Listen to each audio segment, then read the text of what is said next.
names are Sister Mary, Frances Sebastian, Little Sisters of St. Joseph, commonly known as Kirigori Sisters. Currently, I'm working as the Director of Justice, Peace and Integrity of Creation, Franciscans Africa, an office that belongs to the Franciscan Family Association in Kenya.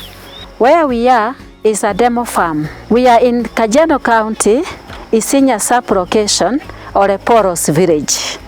In 2022, this village was confronted by drought, as any other semi-arid areas in Kenya. And I got the news that there are people who want to kill themselves because their cows, their cattle, all are dead, and so they had no hope. There was one man who was very sad because after he lost 330 goats and then 78 cows, and then his first wife died because of stress, and his firstborn son also died. Why? Because the Maasai culture, or the people living in semi-arid areas, they solely depend on cattle. They don't have cash in their bank. So they buy, they sell milk, they sell the cows, they take children to school. So there was no hope. So I came just as I was, with nothing, to see what would happen. After I went, I mobilized the Franciscan family members, especially the Franciscan superiors. And I told them, we need to cooperate and contribute something little to take food to these people. So that was the beginning of this project.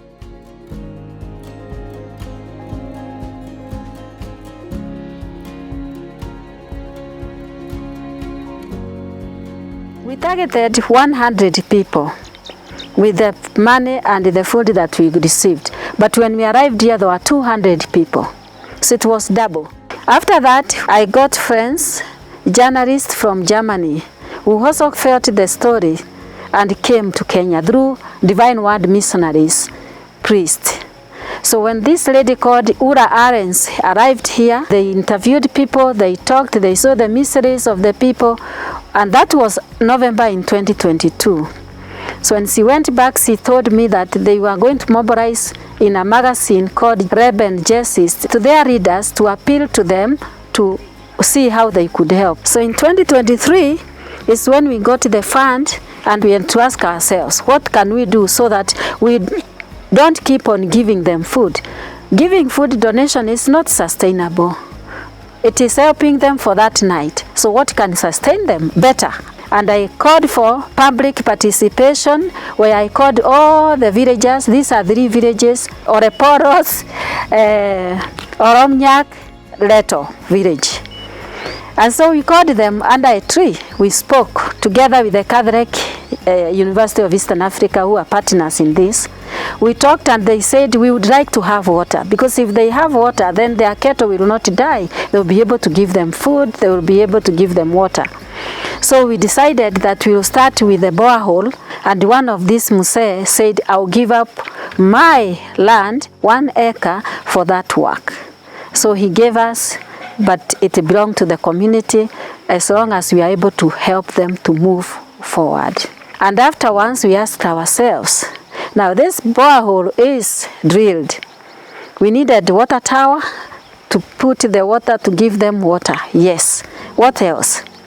To be sustainable, we thought that we needed a demo farm so that we can train them on how to do agroecology and depend on themselves than depending only with the cattle.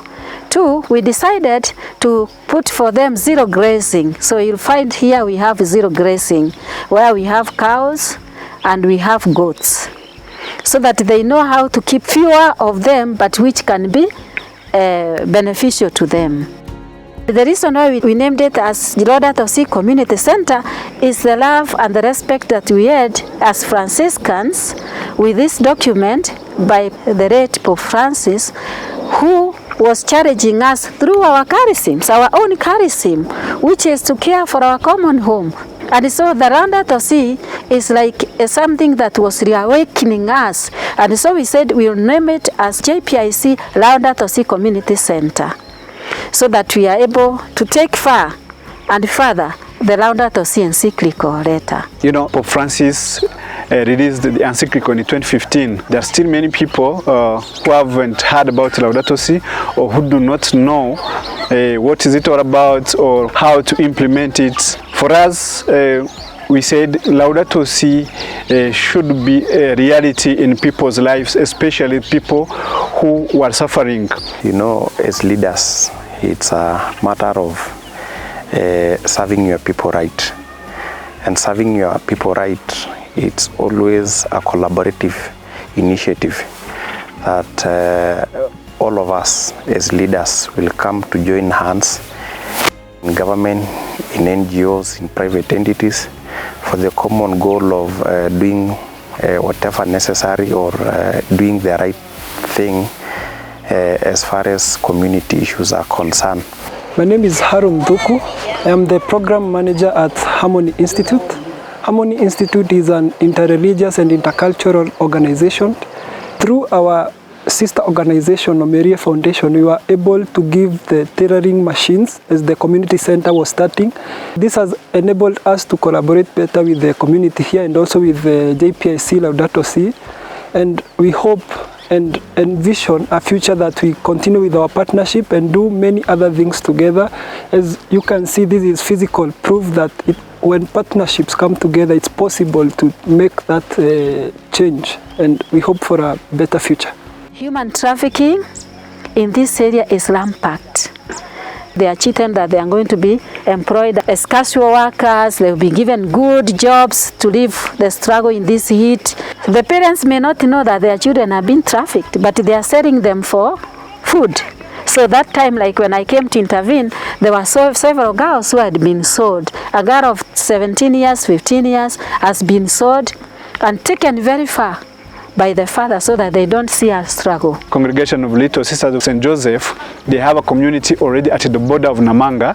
So we've been able to collaborate with their communities there, doing awareness to the police officers, doing awareness to schools and the teachers, and doing awareness also to the people here in Isinya, starting by these communities, giving them skills on how can they detect or discover or suspect somebody who is being transited and how situation looks like, but also giving them information on what are the key contacts in case they come up with a situation. The moment a dream is dreamt, then it continues bringing more dreams. So immediately after the first harvest in this land, we decided to celebrate Mother's Days. And my mind, whenever I sleep, it is running. What can I do with these women? So I decided to get into my Muslim friends, Omerie and Harmony Institute Foundation. So Omerie decided to give us 10 sewing machines for women. Initially it was that we'll give those machines to 10 women. They go and do their tailoring and all that. When they arrived, I said, no, these are too few and I will not sustain it. I will not be able to give them every year. There was a very empowered woman among the community. She's called Mrs. Sarah Mbito. And she told me, I can teach the women how to do tailoring, even to make their own dresses at home. And I said, oh my God, this is a relief. I said, Sarah, go ahead. Kwa majina ni Sarah Patito. Mimi ni mkaaji wa Lomunyak.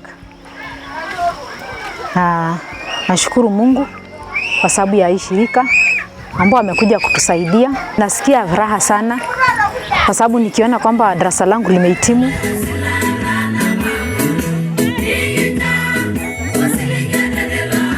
Today we are here because we have a graduation of 13 women plus the teacher who are 14. And these are the women that were helped by Omerie Foundation with the 10 machines.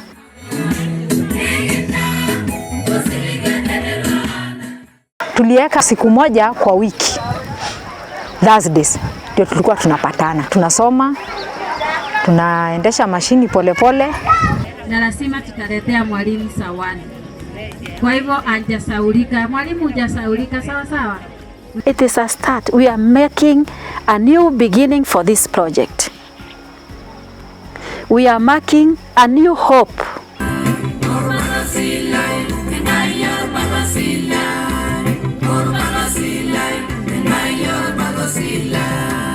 Kwa majina ni Karen. cycle. Mimi ni mwanafunzi katika hii darasa. Tunashukuru sana kwa wadhamini kupitia Nasirian. Tumesema asante sana kwa usaidizi wenu. Tumeenda hatua lingine kwa ajili yenu. Mungu awabariki na wazidishie.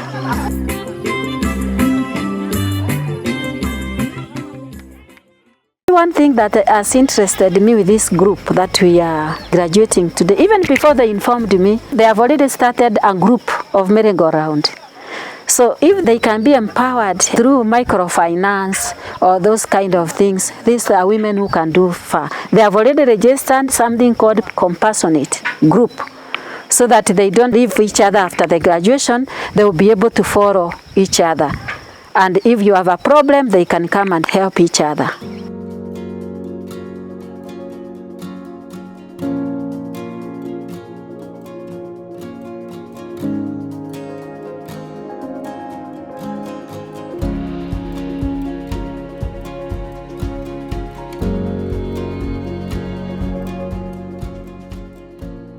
Letu ni kusema tu asante tena sana, maana ukituona hapa tumekuwa wamama kwa mafamilia, na kwa ajili yenu tunashukuru sana.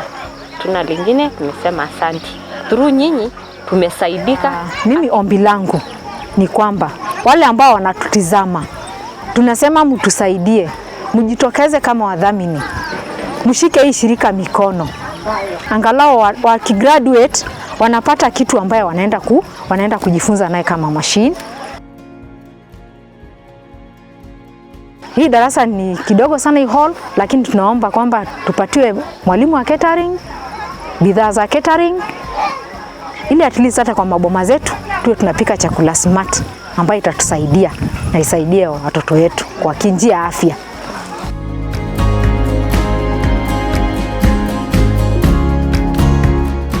Ingine tunaomba computers. Sisi kama wamama, hata sisi tunataka kusoma kompyuta.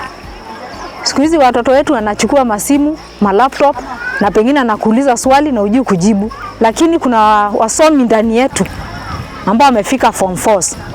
But kwa sababu ya kuolewa na kukaa mafamilia zao wakiwa hivyo, tungependa hata wasome kompyuta, wasaidiane na tusaidie watoto wetu.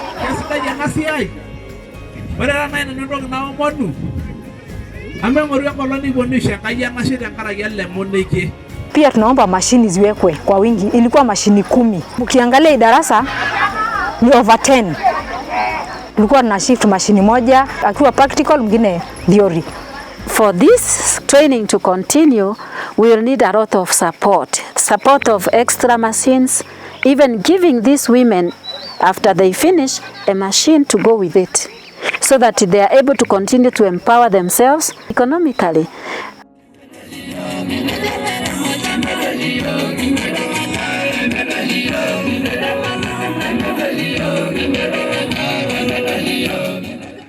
Ningeomba kama mwalimu munishike mkono, hata na mimi nipate pato, hata na hawa wanafunzi tupate kitu ambaye ni itatusaidia kama capital.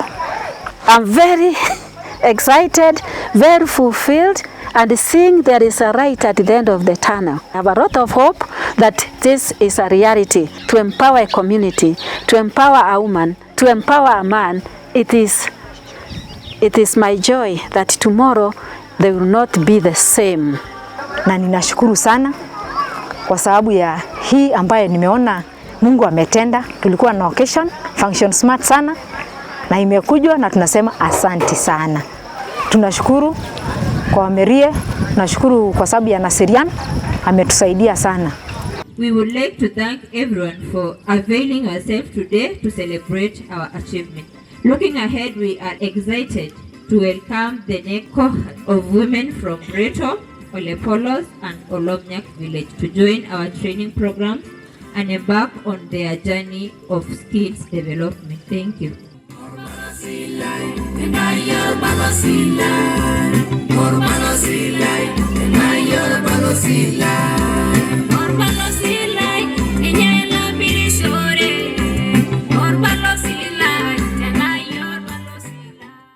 In JPIC FA Laudato Si Community Center, we have so many needs.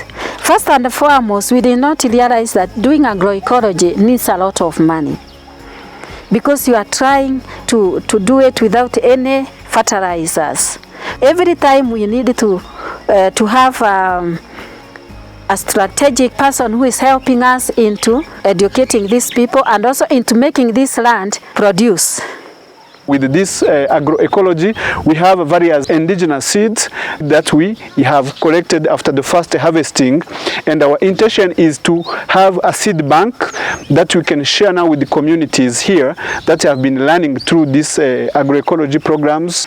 Just to cultivate this place alone, we've employed one person and it is not bringing the best yield. In order for us to continue, we will need to have a lot of help, and also when you bring people here to work, then you have to give these women food.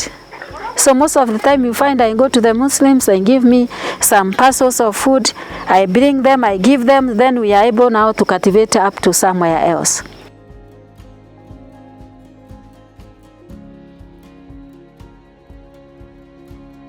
So we need a lot of money also for workshops. We've not been able to bring them here and train them fully.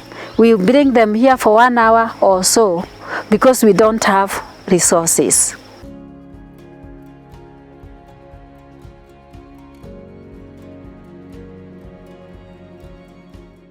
Training these women. We are using the community hall, but this hall has so many needs. That means that we need to have at least 2 simple classes for the women so that they continue learning each and every time.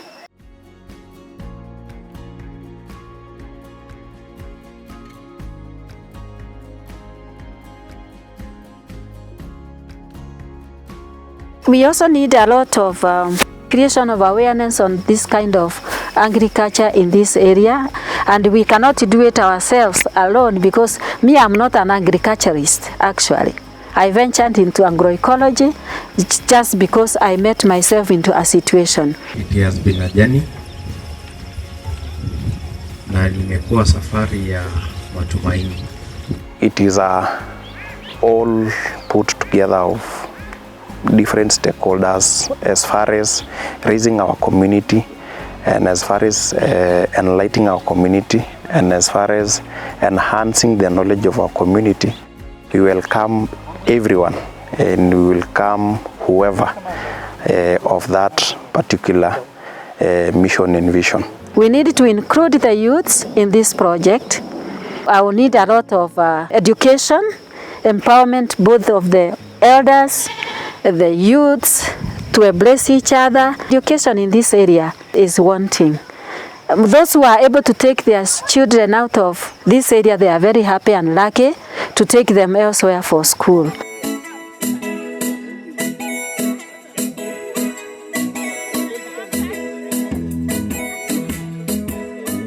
When we brought water, there is this old man who gave us the rod. He exclaimed and said, "At last, we have seen God by getting water." So today I'm saying, at last, me as Sister Naserian, they call me here Naserian, I have seen that God can do miracles.